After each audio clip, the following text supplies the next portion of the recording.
Hello guys, welcome to my channel Zoologist JK and myself Aarti Kaushik, and I am here today with book reviews that I have recently completed.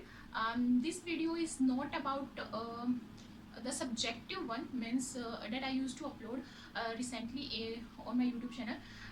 Here I am going to share some books and their review. Either you should read them and why you should purchase them, or my experience with them.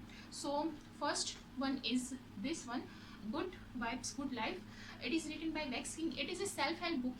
um, if your English is not too good, then it's a good book for you. And other thing that I have noticed, that the author has explained his incident that he faced in his life, and it is in very easy language, and he convey the positive thoughts in a very uh, polite and easy format.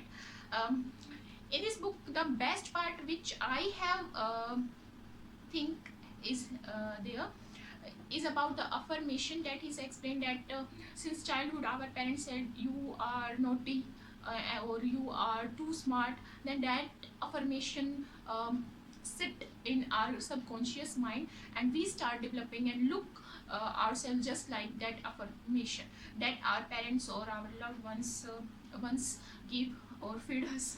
So this was the point that I have explained. There are too many points in this book, but I will say that it's not an extraordinary one, but it is a good self-help book.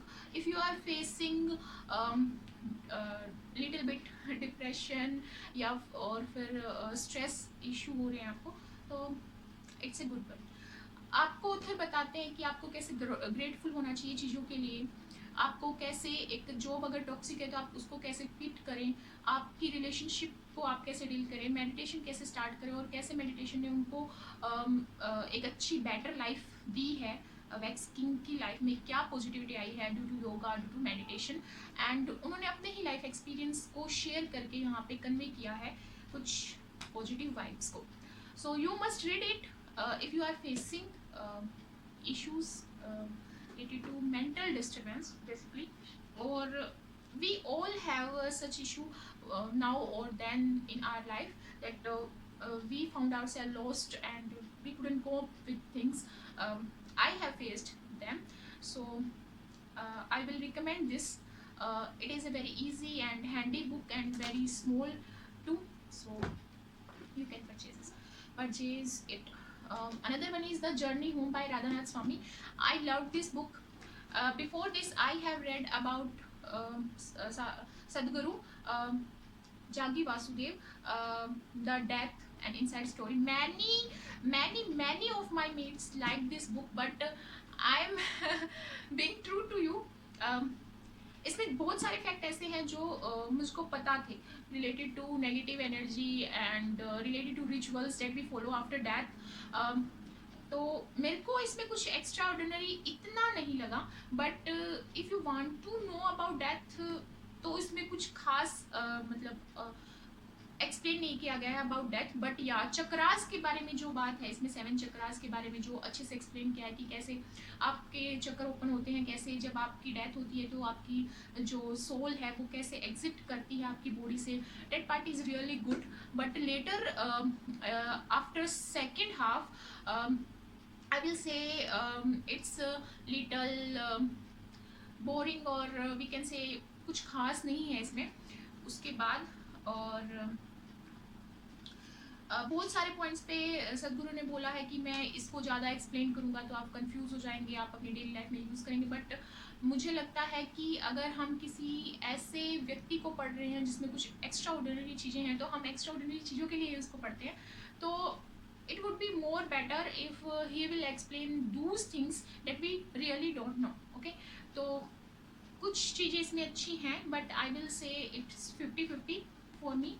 And if I talk about this book, The Journey Home, it is an autobiography of an American saint or Swami, that is Radhanath Swami. ये इनका नाम है Richard, जो इनका American name है. और ये juice family से बिलोंग करते हैं। इन्होंने एक्सप्लेन किया है कि कैसे इनके व्यूज़ अलग थे, जैसे ये बचपन से ही, और कैसे ये फॉलो करते थे अलग अलग चीज़ें, जैसे ज़मीन पे बैठ के खाना, बल्कि हम देखते हैं कि वहाँ के लोग क्या फॉलो करते हैं कल्चर, डाइनिंग टेबल पे बैठ के खाना खाते हैं, तो इनको पनिशमेंट दी जाती थी उस चीज़ की। फिर ये 17 की एज में अपना घर छोड़ के आ जाते हैं in search of that unconditional love for God, और in search of enlightenment basically. तो ये घूमते हैं और एट द एंड इनको ये फील होता है एक दिन कि इनको इंडिया जाना चाहिए। इनके फ्रेंड होते हैं गैरी, जो ये चाहते हैं कि वो इराक जाएं, तो वहाँ से इनकी जर्नी अपार्ट हो जाती है और 1970 टू 1971 के करीब ये आते हैं इंडिया में। और फिर यहाँ पे इनको बहुत सारी चीज़ें समझ आती हैं, और by his journey he explain that कैसे आप चीज़ों का सेक्रीफाइस करके अपने आप के करीब आ जाते हैं। Means if you want to achieve that enlightenment in life, that you have to detach yourself with the things that you loved a lot। जैसे कि इनको हारमोनियम बहुत पसंद थी, तो इन्होंने उसको भी डिस्कार्ड कर दिया था मदर गंगा में। और ये जो इंस्पायरिंग चीज़ मेरे को लगी, इन्होंने मेडिटेशन किया, बहुत संतों से ये मिले, अलग अलग जो इन्होंने गुरु को और उनके जो दीक्षा इनको उनसे मिली थी, उसके बारे में जो एक्सप्लेन किया है वो इनक्रेडिबल है। मतलब कि मेरे को नहीं पता था कि इंडिया में इतने सारे महात्मा लोग और योगी हुए हैं और ऐसे ऐसे रिचुअल फॉलो करते हैं। जैसे नागा जो योगीज होते हैं, उनके बारे में जब इन्होंने एक्सप्लेन किया, I was like it's very astonishing for me to know such things in life. और मेन पार्ट और मेन मोरल मैं बोलूँगी इस बुक से मैंने जो सीखा है वो ये सीखा है कि डिटैच योर सेल्फ और सेक्रीफाइस करो। जब आप सेक्रीफाइस करोगे तो आपको समझ आएंगी बहुत सारी चीज़ें। अगर आप चाहते हो to achieve that thing, then you have to be away from the things that you love. तो मैं ये बहुत इजी है बुक, रीड करने में भी इजी है, इंटरेस्टिंग भी है। आपको कल्चर का पता चलेगा, इंडियन सब कॉन्टिनेंट का पता चलेगा, आपको पता चलेगा कि कौन कौन से महात्मा इंडिया में लाई करते हैं। बेसिकली अगर आप एक इंडियन हो तो भी मैं पर्सनली बोलूँगी कि यू शुड रीड दिस।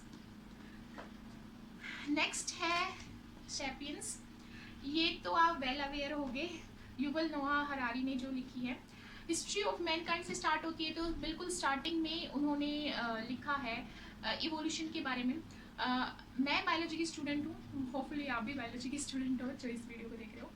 तो आपको इवोल्यूशन पता है कि ह्यूमन इवोल्यूशन कैसे हुआ है, होमो इरेक्टस, होमो सैपियंस, होमो जितने भी जो स्पीसीज आई हैं उन सब के बारे में इन्होंने एक्सप्लेन किया है कि कैसे होमो सैपियंस ने कॉन्क्योर किया वर्ल्ड और कैसे कैसे वो अलग अलग सब कॉन्टिनेंट में गए। और फिर इन्होंने एक्सप्लेन किया है कि कैसे एग्रीकल्चर रिवोल्यूशन आया, ये सब चीज़ें इन्होंने एक्सप्लेन की हैं। उसके बाद इन्होंने एक्सप्लेन किया है कि बिलीफ सिस्टम के बारे में। Belief system in the means कि हमारा फेथ, हमारा बिलीफ किस तरह से काम करता है। जैसे कि उन्होंने बोला है कि जैसे हमारे सोल्जर्स होते हैं वो यूनाइट करते हैं, इतने सारे लोग होते हैं, तो उनके हम हर एक बंदे से इंटरेक्ट नहीं कर सकते। जैसे हमारे जो एंसेस्टर्स थे, जैसे अगर हम मंकी का, चिंपैंजीज का एग्जांपल लेते हैं, तो वो 10 के, 20 के, 25 के, 50 के ग्रुप में होंगे और मैक्सिमम 100 के ग्रुप में होंगे, ताकि वो एक दूसरे से इंटरेक्ट कर सकें। इंटरेक्शन की वजह से ग्रुप स्टेबल रह पाता है। पर जब हम बड़े लार्ज ग्रुप की बात करते हैं, जैसे सोसाइटी बनने लग गई और कैपिटलिज्म होने लग गया, या फिर मैं बोलूँ कि जैसे अभी आर्मी है, तो उसमें सब लोगों का जो कोऑर्डिनेशन है वो कैसे हो पाता है, एक बिलीफ के बेस पे हो पाता है। तो बिलीफ क्या है वो, कि मदरलैंड, कि इंडिया इज़ आवर मदरलैंड। तो सच काइंड ऑफ थिंग्स ही एक्सप्लेन इन दिस बुक। उन्होंने कैपिटलिज्म के बारे में बहुत अच्छे से एक्सप्लेन किया है। इम्पेरियलिज्म क्या है, उन्होंने बताया है कि ये इम्पेरियलिज्म की वजह से यूरोपियन ने कैसे डिफरेंट कंट्री को कॉलोनाइज किया। So it's really a good book. और best part that I am gonna tell you is कि ऑथर ने अपनी आइडियोलॉजी यहाँ पे नहीं शेयर की है, उन्होंने अलग अलग आइडियोलॉजी को यहाँ पे एक्सप्लेन किया है। लाइक ह्यूमैनिटी को उन्होंने 3 टाइप से यहाँ पे एक्सप्लेन किया है, और उनका मेन मोटिव यहाँ पे स्टार्टिंग से लेकर एंड तक की सारी हिस्ट्री को एक्सप्लेन किया है उन्होंने। काफ़ी कुछ चीज़ें हैं जो आप यहाँ से सीखोगे, और बेसिकली आपकी आइडियोलॉजी डेवलप करेगा, हिस्ट्री डेवलप करेगा, प्लस आपको इवोल्यूशन का पता चलेगा, आपको बहुत सारी ऐसे फैक्ट्स पता चलेंगे जो आपको पता नहीं थे, और आप समझोगे कि क्या हम सुपर पावर हैं। नहीं, we are not super power. तो I love this book, and if you are preparing for like UPSC और एसएससी, अगर आपको कुछ ऐसी मतलब जॉब करनी है तो भी ये बुक बहुत अच्छी है, क्योंकि आइडियोलॉजी डेवलप कर रही है, प्लस बहुत सारे one day I was watching an interview जो कि दृष्टि पे मैंने देखा था, दृष्टि जो हमारा कोचिंग सेंटर है यूपीएससी वालों के लिए, तो उसमें क्वेश्चन पूछा था एक, तो मेरे को उसका आंसर बहुत अच्छे से आता था। तो क्योंकि I have read this book, and I'm glad to know that I have an ideology, and thanks to the author, and I will highly recommend this book to read to you. So next one is this one, India, Shashi Tharoor की है, और ये जो book है ये author ने लिखी है कि कैसे इंडिपेंडेंस से लेके अबाउट 50 जो हमारी इंडिपेंडेंस डे आया उस तक का जो लाइफ स्पैन रहा, पॉलिटिकल लाइफ स्पैन, मतलब कि जो कि पॉलिटिक्स में जो चेंजेस आए वो सही थे गलत थे, अपनी आइडियोलॉजी उन्होंने शेयर की है। बट इसमें आपको बहुत सारी चीज़ें देखने को मिलेंगी। एक तो आप गवर्नमेंट के बारे में समझोगे, आपको समझ में आएगा कि कौन सा हमारा जो प्राइम मिनिस्टर था वो वाकई में प्राइम मिनिस्टर बनने लायक था, और किसने कौन कौन सी गलतियाँ की हैं, और आपको पता चलेगा कि एक्चुअल में चीज़ें कैसे वर्क करती हैं, और कैसे जो ये जवाहरलाल नेहरू और गांधीयन डायनेस्टी चली आई कांग्रेस की, जब तक कांग्रेस रही हमारी पावर में, और उन्होंने रुइन को मतलब फेस किया, तो उस टाइम में जो मैं बोलूँगी ये बुक अच्छी है। ये book plus English, Shashi Tharoor की तो इंग्लिश बहुत अच्छी है, आपको बहुत सारे वर्ड मीनिंग देखने पड़ेंगे इम्पीरियलिज्म, कैपिटलिज्म, और बहुत सारे ऐसे वर्ड्स हैं, सेक्युलरिज्म, और बहुत सारे ऐसे वर्ड्स हैं जो आपको पहले समझने पड़ेंगे, तब जाके आप ये बुक पढ़ सकते हो।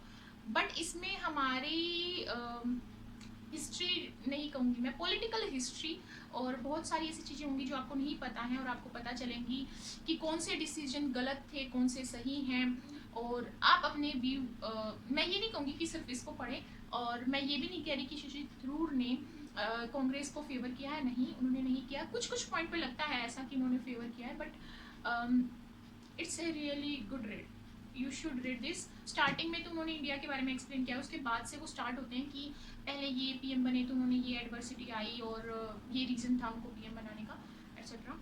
So it's a good one.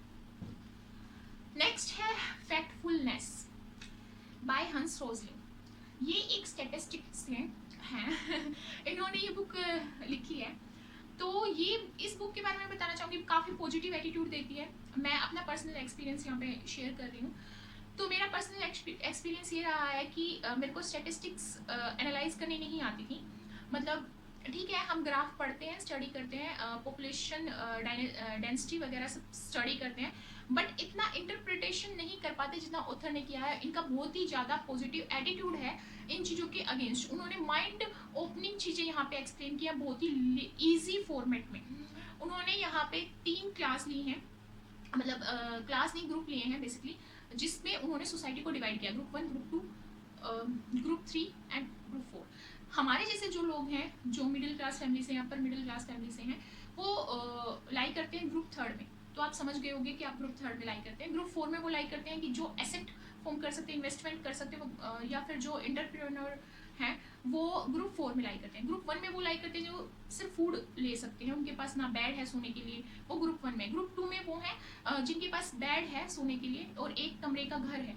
इस टाइप का अगर किसी का इकोनॉमिक बैकग्राउंड है तो ग्रुप 2 में लाई करता है। तो उसके बेस पे उन्होंने चीज़ों को एक्सप्लेन किया। उन्होंने एक्सप्लेन किया कि डेवलप्ड कंट्री इज और डेवलपिंग कंट्री क्यों बोल रहे हैं हम, और क्या एक्चुअल में उनमें डिफरेंस होता है। उन्होंने बहुत सारी चीज़ों को यहाँ पे एक्सप्लेन किया है बहुत ही अच्छे तरीके से, और हमें क्या पॉजिटिव स्टेप लेने चाहिए। I will recommend this book to all the students, either वो बायोलॉजी से है, इकोनॉमिक्स से है, किसी से भी है. It has a very positive attitude और ये बहुत ही अच्छी बुक है. So guys, this was all about today. And currently जो मैं बुक पढ़ रही हूँ वो चाइल्डहुड एडवर्सिटी के ऊपर है. वो एक डॉक्टर ने लिखी है. इसके अलावा जो मैंने बुक रीड की है वो है योगा बाय स्वामी विवेकानंद. एंड अभी मैं बात कर रही हूँ आफ्टर अगस्त 22 जो मैंने रीड की है. और मैंने रीड की है माइंडसेट. माइंडसेट एक साइकोलॉजिस्ट ने लिखी है, डॉक्टर कैरोल. पूरा नाम अभी मेरे को रिमाइंड नहीं है. तो उन्होंने बहुत अच्छे से हर पर्सपेक्टिव में पेरेंट्स का पॉजिटिव नेगेटिव माइंडसेट क्या होगा, बच्चों का क्या होगा, जब वो सेकेंडरी लेवल के जो स्टूडेंट हैं उनका माइंडसेट क्या होगा, रिलेशनशिप में क्या माइंडसेट होना चाहिए, पॉजिटिव एंड नेगेटिव माइंडसेट के बारे में उन्होंने बहुत अच्छे से एक्सप्लेन किया. पॉजिटिव नेगेटिव नहीं है ये. इट मीन्स कि भाई आप चेंज होना चाहते हो या नहीं होना चाहते. उन्होंने ऐसे एक्सप्लेन किया है कि अगर मैं ये मान के चलूँ कि मेरे में ये टैलेंट बचपन से नहीं है तो कभी नहीं आ सकता, तो इट मीन्स ये नेगेटिव माइंडसेट है. But if I start thinking that या I can develop it, like I have started doing yoga since a month, and I am pretty good in this. And so I am feeling right now that talent are something that you can build in yourself. So that's also a very awesome book. And that is a self help book. Good vibes, good life मेरे को इतनी अच्छी नहीं लगी, but mind set is really a good book. So I will share the name and the author in the description box given below. And if you really like my review, then please thumbs up and subscribe to my